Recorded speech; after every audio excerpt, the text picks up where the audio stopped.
Namaste and welcome to what is the fourth edition in Tattva's videocast series during what is a very unique time for our society right now. During this time, Tattva's been trying to focus on a number of relevant and pertinent topics to the state of the world in its current form. And we've been tackling some quite challenging topics that people are dealing with at the moment. And I would say that today's topic is probably one of the most emotive. Today, we're planning to share our experiences and tell stories around the whole issue of loss and grief during what is quite a unique time in our history. I think you would all agree that grief and loss seems to be much more prevalent around us during this time. And we're all aware of it on some level. Some people are dealing with loss and grief that's very personal, and they've lost people that are very close to them at this time. There are others who know of people that have lost their lives through acquaintances. And then there are those of us who are just aware of the mass volume of people who we seem to be losing through consumption of media, whether that's through the news or even our social media handles. We're seeing a lot of grief around us at the moment, and that brings up a whole host of issues for many of us. So the way we're going to operate today, we've got five participants, four groups here who will be sharing their unique perspectives. And firstly, I'd like to say thank you for joining us, especially those who have lost people at this time. It's still very raw, it's very recent, so I'd like to thank you up front for coming to storytell, share your experiences and help other people who might be going through similar experiences. So first and foremost, we have the Barracks. Can you give us a wave, guys, please? The Barracks are joining us from Hong Kong. They are a family of four who live out in Hong Kong. Kanaiya is actually a senior executive with Bain & Company. And Darshana is a qualified chartered accountant and currently spends a lot of time looking after their children, two lovely daughters that they have. They have very close ties to the UK. And well, the majority of their family, I think all of their family actually are based here in the UK in and around the Birmingham area. So thank you for joining us. To my top left, I have Jessel Tailor. Jessel, give us a wave.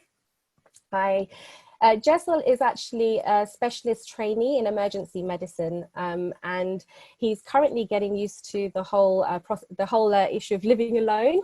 He practices medicine in Barnet Hospital, which is round the corner from me in Hertfordshire, and I believe it's in a non-COVID environment.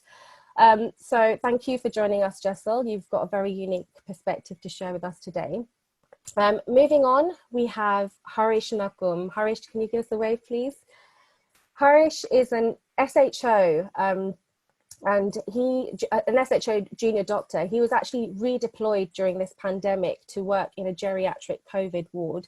So you can imagine some of the stories that he has to share with us, and the perspective on the flip side, not necessarily losing people that are directly related to him, but some of the loss that he's seen.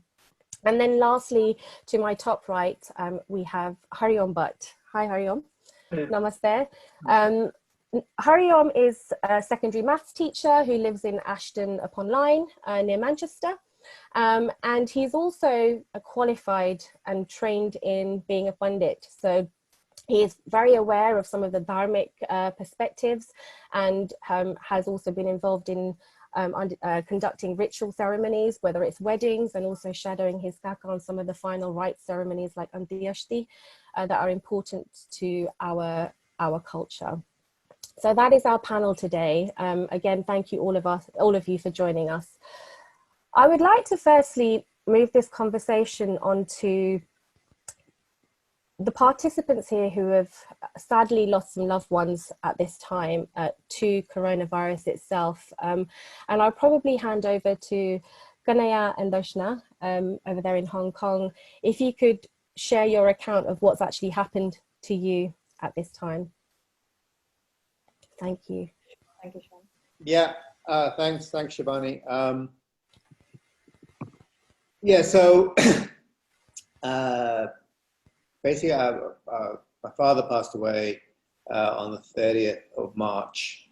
Yeah, it was about 6-7 weeks ago now. COVID kind of came very quickly. He'd formed the symptoms. He actually never left his home. COVID came into the house. How it came to the house, we have no idea. And actually, it's relevant, but it came in. He started had initial symptoms of fever, etc. And then I think it was the 17th or 18th where he initially had fever, etc. And then on the 24th, I remember speaking to him, and he coughed, and the expression that followed thereafter, his expression wasn't one that's normal, and we knew something was wrong. So whilst I've been talking virtually daily to 111, at that point in time, rang him up again, and they said, "Look, okay, fine, come in for a check to see how things, just for a normal checkup." Because they thought he had breathing difficulties. Shortness of breath. Yeah. I should also mention, my mom also had all the symptoms, as did my sister. My sister actually went back to her place. She was living with them at the time, but she went back to her place thereafter. So mom dropped dad off on the 24th. She couldn't walk in with him. She had to literally drop him off at the A&E entrance. Yeah. He got out, walked in, and that was the last time she saw him when he walked in, because everything was all about him being there for a couple of hours, get checked up, come back. But they did the checks. They found, I think on the X-ray, something on his lungs, etc. Given he also was a heart patient, he had a bypass about 20 years ago. So they said they would keep him in. He didn't think he was going to go in to stay. He didn't take an overnight bag, nothing with him as such. And then, he was put on oxygen in a ward. And that kind of... in isolation. In isolation initially, yeah. And then onto a ward. We managed to get his phone charger to him, etc. And, change of clothes. So that was done. He would be texting us. We would talk, because we're in Hong Kong, we're at that time 8 hours ahead. And between my sister and myself, we'd be calling the hospital at various times, trying to speak to doctors. We found actually the best time for us to call in the morning here in Hong Kong, which is midnight over there in the UK, because the wards are a bit quieter. So we managed to get hold of the doctors. And I have to say, before I go any further, Harish and Jessel, and looking at this, but the staff there were amazing. They would keep us very much up to date on what was going on, and tell us everything going on. But look, all his vitals were fine. His blood checks were fine. His heart rates were fine, etc. It was just literally need more oxygen. Given he was a heart patient, they said the ventilator wasn't an option. He wouldn't have survived that, and we didn't want that either. And then the last 2 days, he was put on the maximum amount of oxygen, 15 liters. That's the maximum he could be put on. But they said the vitals were all fine still. In fact, his vitals improved. And then on the last, I think, 24 hours as such, they said, look, the vitals are there, but the oxygen he's still requiring it. His oxygenation levels were reducing. So on the on the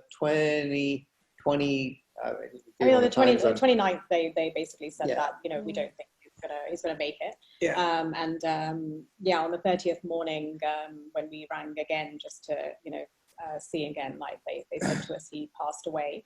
And they couldn't actually say the exact time, because he'd actually passed away in his kind of, very peacefully, and not with, he wasn't particularly anxious or anything.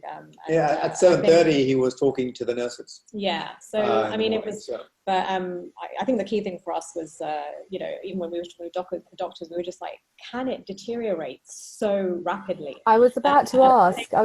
It's the time scale, isn't it? I think. Basically, from when we saw him on FaceTime on the 24th, the day he went into hospital, 6 days later he passed away, and that's what the doctors were saying, was that that's what they are seeing, and the doctors on this call will obviously know better than us, but that is exactly what they're saying, is this rapid deterioration, yeah. Yeah, that's interesting. The rapid deterioration is obviously something that we have to touch on here, because I feel like it compounds your grief even more. You've got no time to process. And I believe, Jessel, that's something that you found. It might be a good time. I will come back to you guys, because there are questions that I'd love to ask you afterwards. But I feel like Jessel sharing his perspective. Jessel, would you like to tell us? I don't want to take away from what you have to tell us. Your account is slightly different in terms of what you've had to go through. Yeah, thanks, Shiv. So both of my paternal grandparents passed away the week beginning of 6th of April. So they're both in their 90s. My granddad was 92, my grandma was 90. They're my dad's parents. And in the week before, I mean, at that age, you're 90, even though there was lockdown and social restrictions, they were quite heavily dependent on my dad and my dad's brother, my uncle, for food and for visits. So they were still getting some help from my parents. But then in the week before the 6th, my granddad became quite unwell, and my dad and his brother ended up calling the GP and an ambulance, and my granddad got admitted on the Thursday to Northwick Park. And then because he lived with my grandma and she was old and she couldn't cope on her own, they tried to get her into respite care in a residential home. And then on the Friday, at her admission process at the residential home, she had a temperature and low oxygen levels. So she was sent to Ealing. So my granddad was at Northwick Park and my grandma was at Ealing. And then my granddad was pretty unwell for most of the week. And then he passed away following 3 or 4 days later on the Sunday. And at that point, I don't think it did obviously hit my family, but because we still had my grandma who was actually doing okay, we had a positive outlook. We were having group chats on FaceTime, and there was a sort of kind of a rallying around my grandma, even though we couldn't see either of them. And then my grandma started to deteriorate. And I think after that, it really hit our family that we've lost both of them, because at that time we were still focused on my gran. And then It must have been very difficult. Yeah. I mean, we didn't see either of them. We couldn't speak to either of them. It was quite early on during the crisis here in England, so we didn't have iPads, and they were still changing guidelines about who could go in and who couldn't go in. So it was all sort of touch and go really from the beginning. And you spoke to me, I know when we chatted about this, Jessel, you spoke to me about the fact that human touch is such an integral part of your family's life, and the way that you all come together is through the medium of hugging and contact. And can you tell me a bit about how that's been for you? Because I know that you live alone as well, so you're not necessarily with your parents right now. Do you want to talk? Are you able to talk a bit about that? Yeah, absolutely. So I mean, I can't remember a time when I haven't really hugged my mum and dad. It's been just integral to our family basis, to our grandparents, when you say hello, when you say goodbye. So it's very normal to sit next to each other, to have our arms around each other, to greet each other with with touch. And so then on the days that my grandparents both passed away, I went home, but I was standing at the bottom of the porch, and to see my parents in the doorway was really, really difficult. My dad was obviously very upset. He was crying, and you can't do anything. You just have to stand by, and you can just watch. And the only thing that you can comfort them with is your words. And then again at the funerals, which happened on the same day, we had a joint funeral for them together a couple of weeks later. My parents were visibly upset, and you're standing quite far back from them, and I find it really, really difficult. Like, you know, you can't get, I couldn't put my hand around them, or you can't hug. And then the funerals happened quite quickly, and normally we'd have a meal afterwards, or we'd be together. And so then I came home back to my flat, and I'm sitting in my suit and my tie, and I'm thinking, I've never felt so alone, really, to be sitting here by myself, dressed up, without my family. And it was really, really surreal, actually. Yeah, I can imagine that's very, very difficult. I have the same kind of family, and we all rely on human touch, human contact, the ability to hug. And for you, being in a flat on your own must have been truly difficult. So, you know, I can only empathize with what you had to go through. It's interesting, actually, there's a stark contrast there between yourself and Kanaiya and Darshana. And I know that it's kind of an odd one, because you're so far away from all of your family members, your wider family members, yet you live in a unit of 4. So you have the support of each other, and you have children in your home, which can often give us light relief at a time that's very dark, right? So can you shed some light on your feelings around all this, and being away from family, but kind of being in your family unit as well? Yeah, I mean, just want to, build on what Jessel was saying with regards to the, so I had to tell Mum over FaceTime that Dad passed away, which you never think you'd ever have to do in the type of scenario of that. She was on her own. As I said, my sister was also going through COVID systems, but they were, she was about, 10 days, 11 days into her symptoms, and her fever wasn't there as such. So literally I said, look, I told my sister first, obviously, and I said, you have to go home because I don't want to tell Mum. So literally it was probably 2 hours after I found out that I actually spoke to Mum. I had to tell her over FaceTime. My sister was there. I had to, obviously tell Mum what happened. Of course, she broke down. My sister was 6 feet away from her in the same room. But couldn't go to her. But couldn't go to her at that point in time. Not just that point in time. Actually, it was probably about 2 weeks later. At least another, because there was still coughing, and they, one person had already passed away in our family, and they didn't want, now the primary concern was that, we need to make sure that everyone is, the rest of the family as well. And so for a number of days, it must have been at least a week, until probably until the funeral, but they actually, that there was any even human touch in the house, even though they were in that. So Kanaiya's sister was there, and her husband was there, and Mom was there, but they were in the same house, but they were even eating separately, and all of that, because they had wouldn't go to the kitchen together at the same time, because they had to maintain, because my Nuthan's husband hadn't, he didn't have any symptoms, so they were actually protecting him as well, trying to make sure that but it's surreal, It is surreal, and in answer to your question, I guess, Shivani, look, we're at an age whereby look, everyone's got to go at some point in time. That's inevitable, right? And as parents get older, my fortunate mum and dad were here in Hong Kong in December, and we spent a good time with them. But we could see that slowly they were aging a bit more.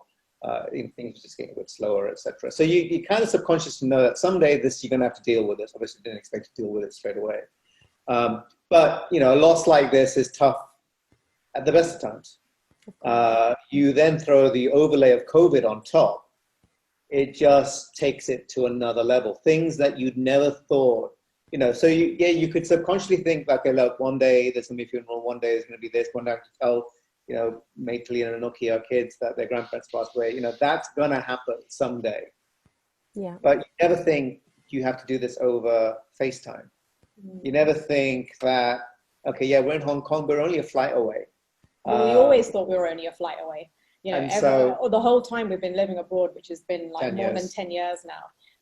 But at the end of the day, for anything important, we're going to be on a flight. We're 12 hours away. And for the most important thing in our life, we couldn't get on that flight. You know, so, I mean, that was like this added dimension of... and I remember the, you know, I mean, once, obviously, Mum, I spoke to her, and it's part of that same conversation when I was speaking to her. Her first words to me was, promise you're not going to get on the plane to come here. Yeah. I had a flight booked. I had a flight booked for every day leading up, but she was like, promise me you're not going to get on a flight to the UK. And your sister was the same. Yeah. They were just like, 3 times a day, you better cancel that flight, you better cancel that flight, because in reality, even coming there, we wouldn't have been able to see anybody. You know, we couldn't, and coming on a flight that long, the responsible thing for us would be to self-isolate for 14 days. You know, and but anyway. Nice. Thank you for sharing that. I'm actually just going to go back to Jessel there, because there was something that you told me that was that just got me thinking. You obviously spent a bit of time away from work to be able to attend your grandparents' funerals, and then you kind of went back into the working environment, and you work in the hospital setting, which obviously comes with its own triggers. I know you work in a non-COVID environment, but you are getting incidental cases of COVID patients, and you mentioned something that was it really struck a chord with me. If you want to share with the rest of the participants and our viewers. Is that about the other lady who's being looked after?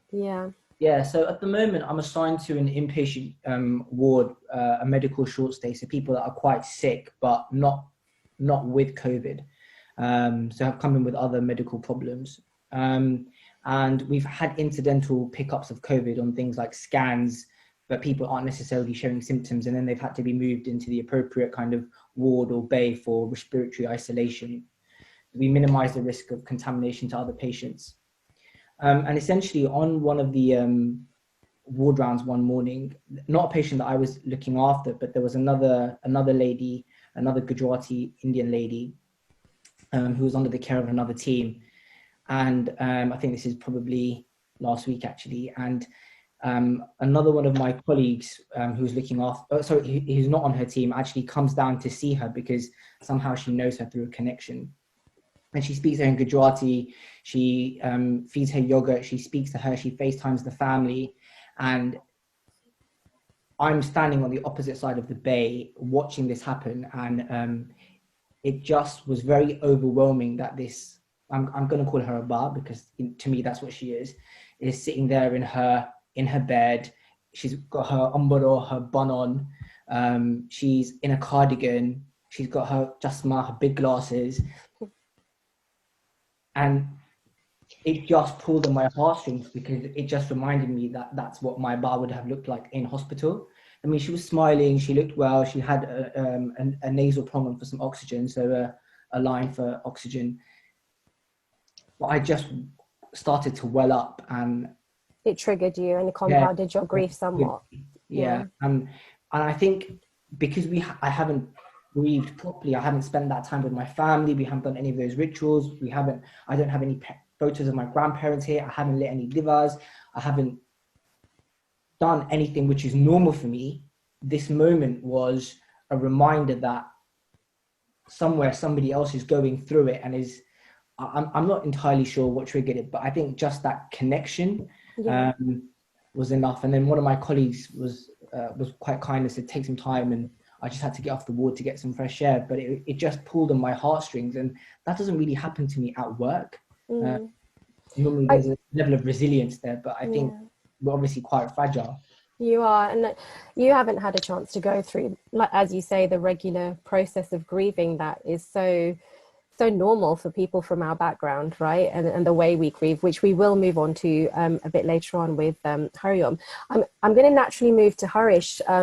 Harish, I'd like to thank you. Harish is actually joining us from the working environment right now. He's actually at the hospital and sharing his experiences with us. So Harish, you've, on the flip side, whilst you haven't been affected by someone close to you passing away, you are witnessing loss quite a lot on the ward that you're on. You're on a geriatric COVID ward, elderly patients, and you are providing, we can't talk about loss and grief without the flip side of support. And on some levels, you are providing that support. You're being the family member for those individuals who may be in their final sort of stages.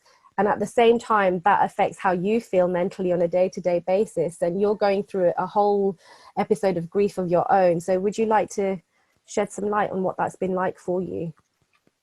Yeah, definitely. Namaste, everyone. I just want to firstly thank Jessel and Kanaiya for sharing their sort of stories, both slightly different but very powerful and important stories. And it's good that these are being shared for people to sort of know about. I can only sort of begin to imagine what you guys are going through. In regards to what you said, Shivani, I think, yeah, so being redeployed into a geriatric COVID ward has been difficult, has been tricky. I think, like you said, that one of the biggest things to me that Jessel has spoken about quite a lot as well, it's very important, is that the human touch and the sort of the family being absent from the patient's bedside. On a day-to-day basis, patients' families are always there. They may have a friend if they don't have that many families, but especially in our culture, there's a lot of family and people around them to keep them happy, to keep their sort of moods up.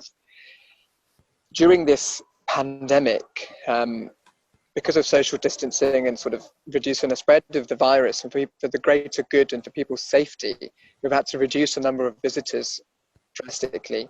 And the fact that families can't be there in the last moments of patients is very sad, and it's just very sad to see. So I can just sort of begin to imagine what some of the guys have just previously said. And the things that have struck with me is that we're having to provide that sort of grief support and the care and sort of that support network for people in their last moments, which is very difficult because these are certain patients, like Kanaiya mentioned at the beginning, that COVID is such a rogue disease. It progresses so fast that we may have only met some of these patients for a half an hour, maybe one day or a couple of days. So we don't even have the time to really get to know them or how they are or sort of things they like. So trying to comfort these people in their last moments is very difficult, and that has been very, very difficult. And it's been a very big challenge from that sense. And I do want to touch on one point that that COVID is something which is very quick and it's unexpected. And as we all know from the media and the news, it's something we've never seen. We are trying our best to deal with it, and the people are dealing with it quite well in terms of healthcare professionals, but it can progress quite quickly.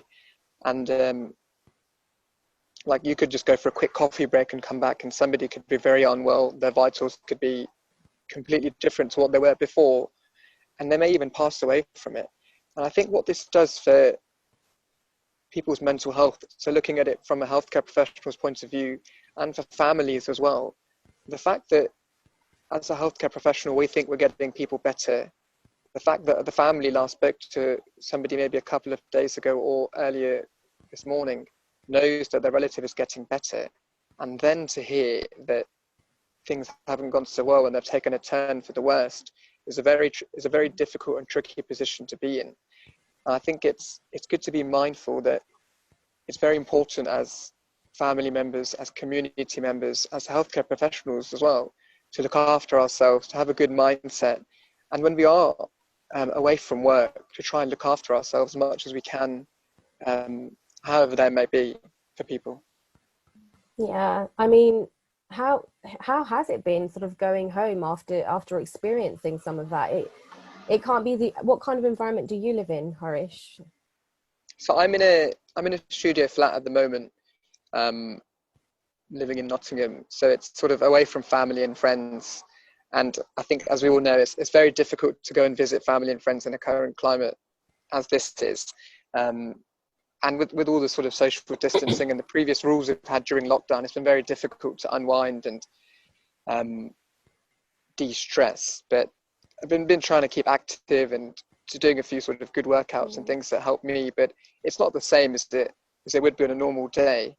But it's just trying to, because some of the positives we have is talking to family and friends and keeping in touch with people through Zoom or whatever social media platform Yeah, you mentioned to me that even that's been difficult to some degree.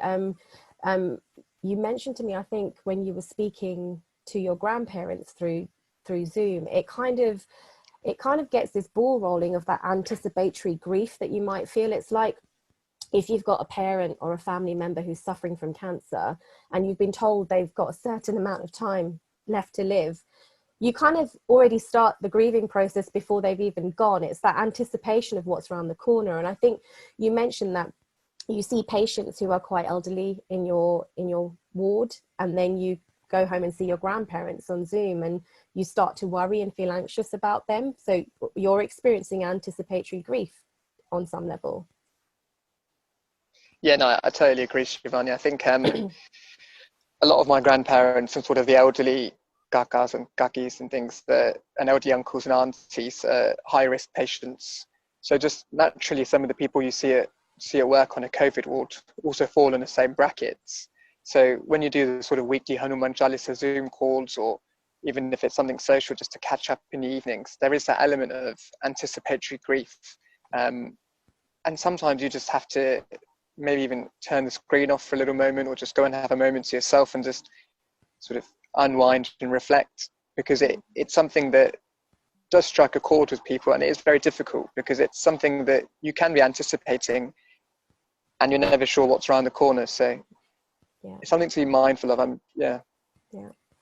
So I think next I just wanted to talk a little bit around some of the spiritual, ethical, dharmic sort of ramifications of what's happening around us. I know, for example, Jessel, you mentioned the Gujarati bar that you saw in the ward that you were passing, and obviously I'm sure, Harish, yourself, you also see people from our community. Obviously Tattva is an Indic platform, so I'm talking about it from this perspective. It must be very hard for elderly people of that, you know, of that generation where they expect lots of people to be around them, and they also use prayer and all sorts so much in, you know, at times like this, and they've not been able to do that wherever they are, and they're not with family. It also brings up the whole question of how we grieve as a community. I know you will all be familiar with our 13-day mourning period, where we all come together and we grieve together, we prop each other up, and we do that through collective bhajan, which is spiritually uplifting. So I'm going to move to Hariom on that point. Hariom, what do you feel this has taken away from people, you know, this ability to do that, and how important is that dharmic or even cultural way of grieving? How important is that to us? I think just from the experiences we've had here locally, we've had several deaths within the Tameside, our area, our borough, and seeing these, even though they haven't been like my family, but obviously part of the community, we've seen what they've had to go through, and it's very lonely, and it has been very lonely as a result. And and people are a bit helpless. I feel they feel like they want to do something. The community, especially our community here locally, we're always on the forefront. When someone passes away, there's a funeral. The whole community come together, and you know, they'll go to whether it's Beswanu at their homes, or whether it's going to the actual funeral as well. So there's so much of that has just been taken away, and that community support which we rely on. And I know from my personal experience of dad dying just over a year ago, that how much that actually made a difference, and how much support, how much I actually didn't know that I needed that support, but when it's there, you realize how much it actually makes a difference. So yes, I do feel like a big part of this mourning has just been taken away. And you know, as a community, we've been trying to think of, and we've created ways of trying to assist that, obviously through technology, but having that physical contact, you know, like you guys mentioned earlier, of giving someone a hug, giving, you know, being there for them, even speaking to them face to face, because yes, we can call them up, but it's not the same comfort that you can give when you're actually physically there. So yes, it's been difficult. Yeah. And from the perspective of the way we conduct our funerals normally, well, obviously we're open casket, we bring our bodies into the home. There's a lot that we do from a ritualistic point of view. And we also have what we call a Kriya Ceremony at the end of the 12th or 13th day, which is all about, from my understanding, of helping the soul reach the next destination. Now, I know through our experience, my husband's mummy passed away 2 weeks ago, not related to COVID, but we've also been grieving as a family for her. And basically we were able to, they were able to open the casket and not bring it into the home, but they were able to go and do darshan in the funeral parlor and complete all the rituals that you might want to. But they decided to push the Kriya ceremony back, which we've always been told that you must conduct at the end of the 13 days, right? Now, there's no wrong or right answer to this, but our family has decided we'll do that at a time when it's right for us to all be together and do the Kriya ceremony in the way that we'd want to. Do you think that has any spiritual significance at all, or dharmic significance? Yes, it does. I believe it does. As soon as someone is deceased, someone dies, they enter what they call is a subtle body. It's called a preta, and that's basically they haven't reached the other world yet. The next world, and it's after doing the Barumu, which is at the 12th day, that they reach the Pitrulok, they join the ancestors. So there's so much significance on these days and when they should be done. Yes, 12th, it could, depending on circumstances, might have to be delayed. Like we've had instances where, because of COVID, funerals haven't been done within the 12 days, and therefore the Kriya, the 12th and 11th, 12th, 13th day Kriyas cannot be performed. And yes, we have to be flexible and saying, okay, as soon as the funeral's done, we should aim to do it. But the idea is that as soon as someone dies, they become preta, and if in order to become part of the Pitru, part of the joining the ancestors, that Barumu, that 11th, 12th day puja is extremely important. So yes, in essence, it does. Yeah, I mean, in a world where everything runs linearly, that obviously is the way we'd like to do things, and unfortunately there are things that we've just not been able to do, right? And we've had to take a practical, pragmatic approach. I know, Darshana, we spoke about this, and our elderly community as well, they are very reliant on doing things in the way that they know have been done for time immemorial, right? And so there's dharma, and then there's rituals as well, and the rituals can become very important and central for our elderly community. And you spoke about having to let go of some of those, Darshana. You'd like to? Yeah, I think under the current circumstances, if I believe for a family, it's very important to be accepting of what we can and can't do in terms of the ritual side of things. And I can only talk about our own personal experience and us as a family, that the one thing the five of us adults were kind of very much on the same page on was that it always made us go back to basics. To say that, for us, like Hariom said, that, for those 13 days, it's like the soul is not exactly gone on to its next place. But it has left the physical body. And what we kept telling ourselves was that what is in that coffin and what is in there is actually the physical body, which it is just a body now. And, we have to believe that the important part is the soul. And the soul and what we kept going back to be honest, because the fact of the matter is we had no priest, we had no Maharaj doing any of these rituals. And to be honest, if we as a family felt that we haven't been able to give him the right send-off because we haven't been able to form those rituals, it would make the whole grieving process even harder. And I think you have to go, we had to as a family go back to what we believe the Gita says, you know, which is that it's about the soul.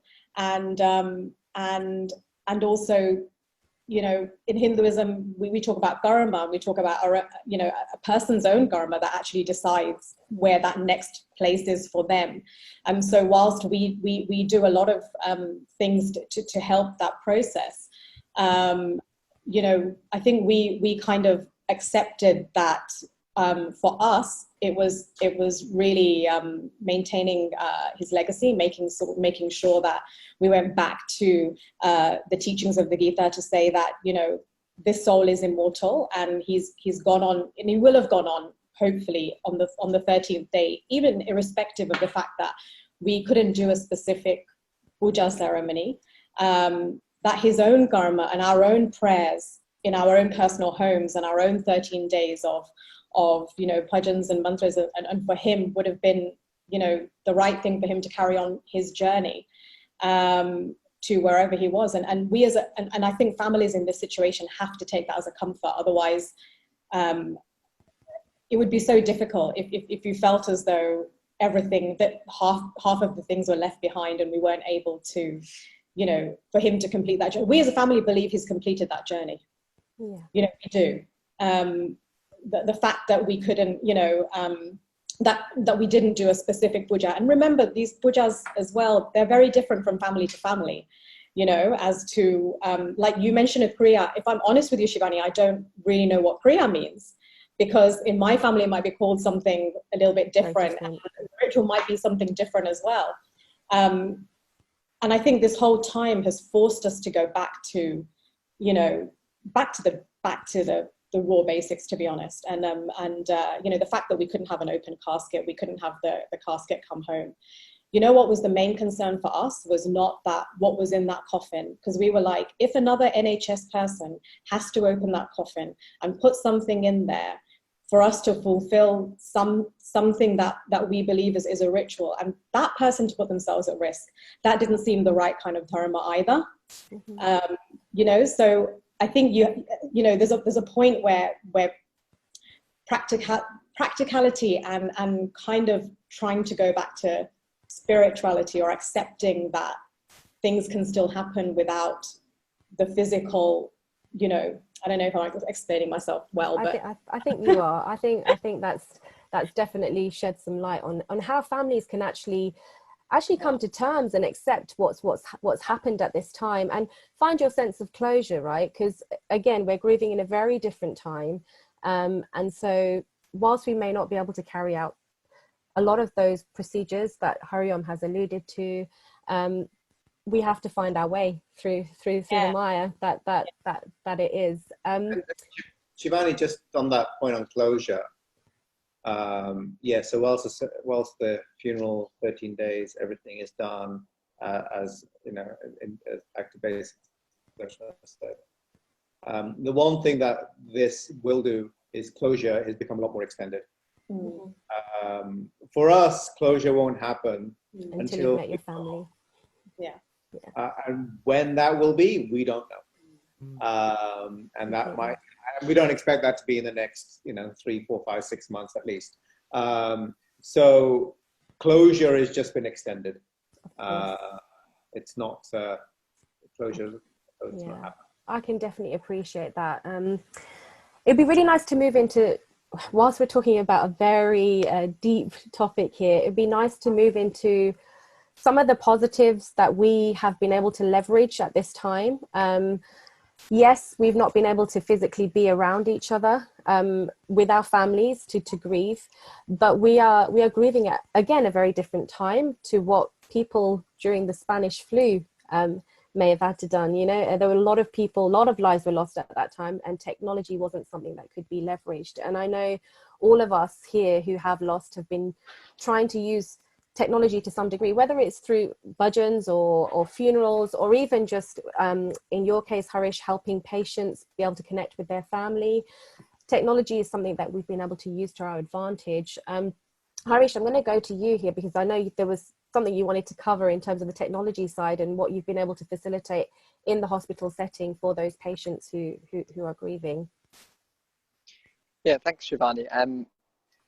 So that's a very important point you mentioned, that I think sort of back when Spanish flu happened, it was, technology didn't really exist to the levels that it exists today. And looking at some of the positives that we have, being the support network for people in their final days. So when someone does know they've not got too long left, a lot of the nurses and doctors have been able to use sort of FaceTime or Zoom or social media platforms for people to connect with their families. And that for me is a very important thing. And it's very lucky that we live in the time and the climate we do, where people can use technology to do those things. I know some places and different trusts, and it might be different for Jessel as well, at the hospital there, that allow one visitor per sort of family. But a lot of people themselves are quite vulnerable or high risk and don't want to put themselves at risk of COVID. So there's a bit of an ethical dilemma there, whether they want to come and say bye to their sort of loved ones or say it via technology. But sticking to the positives there, very, very important that we do have technology to be able to connect, to see our loved ones, albeit in a very different manner. I think that's a very important thing that we have and we can take forwards. And Jessel, you were able to do that, weren't you, to see your grandparents towards the end? No, I wasn't able to, no, because my grandparents went in quite early in April, just as everything started. So there weren't any kind of iPad provisions. We just had a strict lockdown that both Northwick Park and Ealing, where they both weren't allowing any visitors. Luckily, things have changed as time has progressed. So there's been the implementation of iPads and Zoom calls and FaceTime, and we're able to facilitate those things. And just like Harish mentioned, we have a policy now that if you're in in the terminal stage of your illness where we think death is imminent, you're allowed a visitor. But again, it's timed. You have to be in full PPE. But then there's a dilemma about, does that person now have to quarantine and not attend the funeral of this person who's just passed away because they've been in contact with COVID? So it throws up so many issues for everybody. And we're all dealing with it as the guidance changes as well. So you just have to keep abreast of what's happening around you. Yeah, very, very interesting. And I think Hariom also touched on technology, and you said, it's a way and a means. You talk about being quite part and parcel of your community there in Ashton. And how have you been trying to be there as a support network using technology for the people in your community? So as soon as we heard of the first death, which was a very close family friend, we started it actually started off as a family kind of a Zoom conference for a week, and then we suddenly started finding out these other deaths happening. So we extended it out to the whole wider Tameside community, and obviously Zoom is international, so we have people from Texas and USA joining, and India as well. But yeah, it's been a comfort for many people. We've done it daily for nearly 2 months now, consisting of some simple Prarthana, Hanuman Chalisa, some Gita Adhyay, reciting Gita shloks and a bhajan. So it takes 25 minutes, and I think just seeing those people every day, and even for those who haven't had, even those for those that are just in isolation, but particularly for those who've had the death within their family, I don't know how much has helped, but I'm hoping it has given that support, and knowing that the community is there doing prarthana, doing prayers for the sadgati of their loved one. So I think it's amazing what you're doing as a community, and I think that's what we need at a time like this, right? We're in this together. I know I'm gonna move to the Barracks again, because I was kind of a fly on the wall a little bit for the way that you guys chose to celebrate the legacy of your father during those 13 days. I obviously didn't know your father, Kanaiya, but he sounded like a wonderful man, and I know you through other acquaintances. But it was really interesting for me to watch from the outside in how you really use technology to your advantage to really, I think, almost capture the spirit of who he was. As well as be able to, I really felt the emotional human connect in the way that you utilize the technology. you like to just talk a little bit about that and how it's been advantageous to you guys over there? Yeah, look, we, you know, you never plan for these sort of things. No. So yeah, look, when the day he passed away, we knew everyone was wanting to know what happened, etc. So the first thing was just for the immediate family to get everyone on Zoom and just update everyone. So everyone had one, you know, we could speak to everyone in one go as opposed to have 50 phone calls saying the same thing over and over again. So that was how it all kind of started. I think it was also the visual of seeing people. Yeah. You know, I think it's very different to speak on a phone, but when you see somebody, it's part of that human touch, but I know it's not physical, but it's part of that. It's one of your senses, right? Is to people. So that was important for dads, brothers and sisters and families. Yeah, and for them to see each other as well. See each other as well as see mom us and mom. Yeah. You know, so I think that was one thing. And then it just kind of evolved because, you know, the 13 days and then on to the funeral as well, which is in between. And so we just did it every day for 1 hour a day, whereby, and what we tried to do, again, it just kind of went that way and evolved into it. But what we tried to do was try to capture what would happen in a day when people come, you know, mourning, etc. So we did some pratnas, we did some bhajans, but then we said, well, actually, but that's not all that would happen. You'd also have people would be at home and they'd also be talking about the good times, or they'll be sharing memories. Oh, remember when this happened? And that, you know, then that would be happening in the corridors or etc. And so we wanted to kind of create this balance between grieving, you know, and obviously prayers for the soul, etc. Also then sharing some of the you know, the fun memories, some of his quirkiness, and then equally some of the, you know, his last few months in terms of what he did, etc. And so it was kind of trying to put all of that into a 1 hour.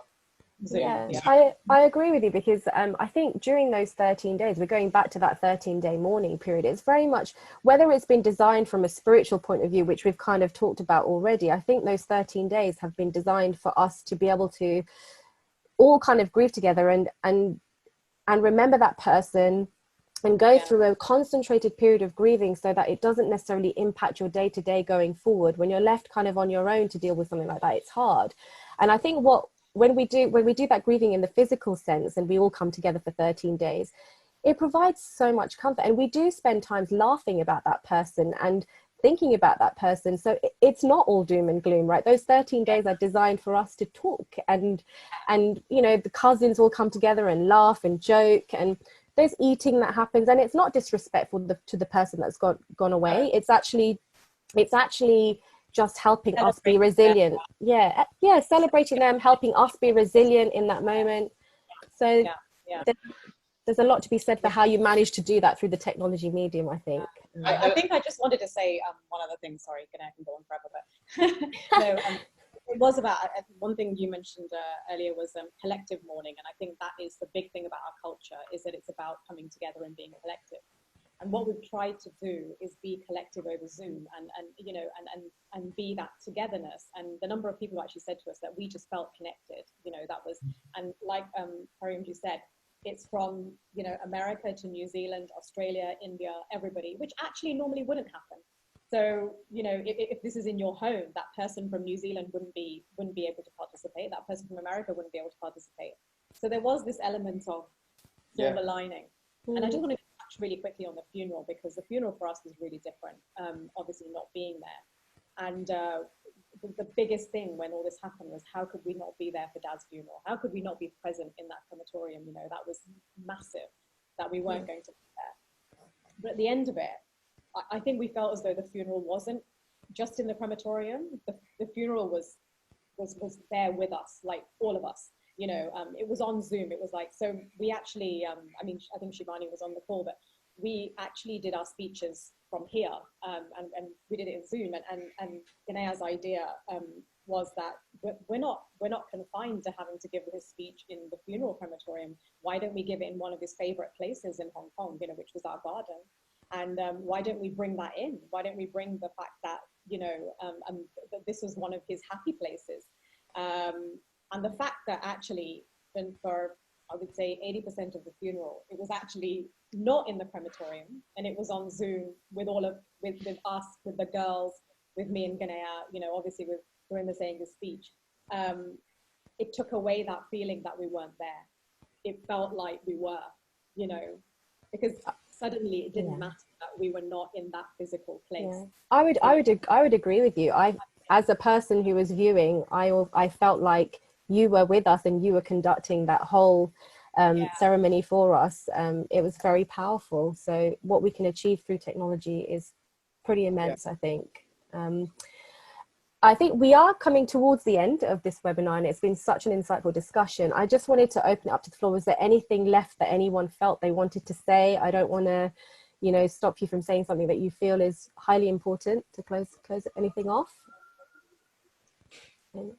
Jessel? Okay, sorry. Yeah, I was going to say one thing.